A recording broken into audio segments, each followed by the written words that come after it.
จังหวัดน้องหมิกเป็นเฮ็ดใหม่เนาะบูรณะใหม่โอ้จะแม่นงามนี่ยังบ่ทันได้แล้วเด้นาคสามเสียนว้าบ่ได้มาโดนเลย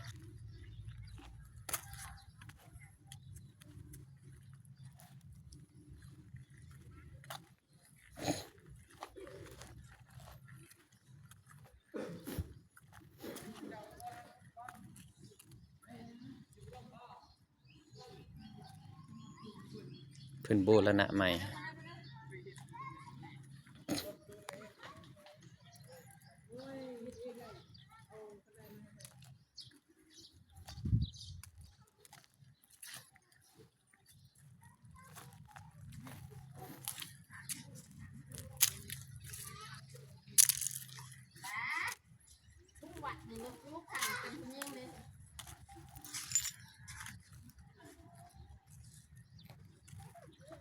ผาเด้นี่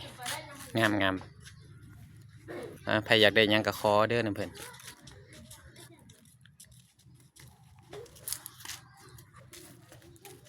หลวงปู่มหารวยโอ้รวยแบบนี้แหละ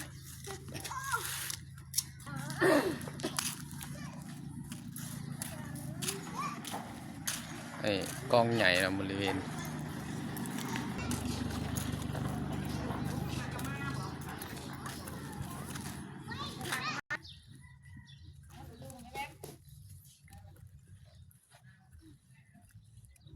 บรรยากาศยามแรงอยู่วัดน้องมิกเดี๋ยวสิพาไปเบิ่งพระแต่ละองค์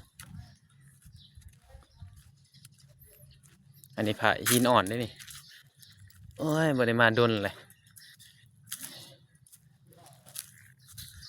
พระหินอ่อนอันนี้ความสวยงามสิพามาเบิ่งชิมเก่าชิมใหม่เนาะ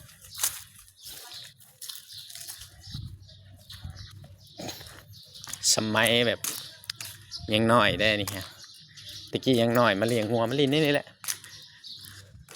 วัดเก่าเป็นตะกี้มันยังเป็นหอกองอยู่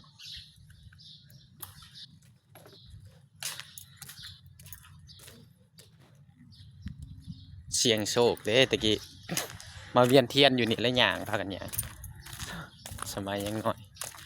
เนี่ยแล้วก็มาเสียงโชคเอามาหินได้เสียง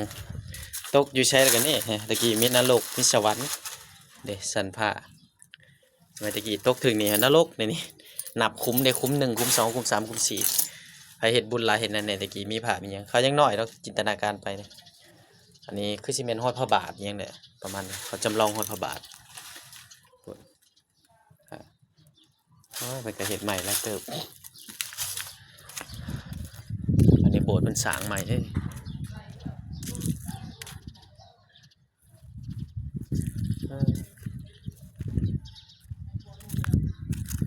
เดี๋ยวไปเบิ่งผ้าสมัยยังน้อย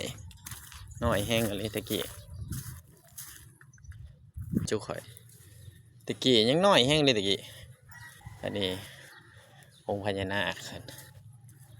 เด้ตะกี้มาขอพรสมัยยังน้อยมาเวียนเถาเวียนเทียนนี่แหละการเวลามันก็เปลี่ยนไปทุกสิ่งทุกอย่างก็เปลี่ยนไป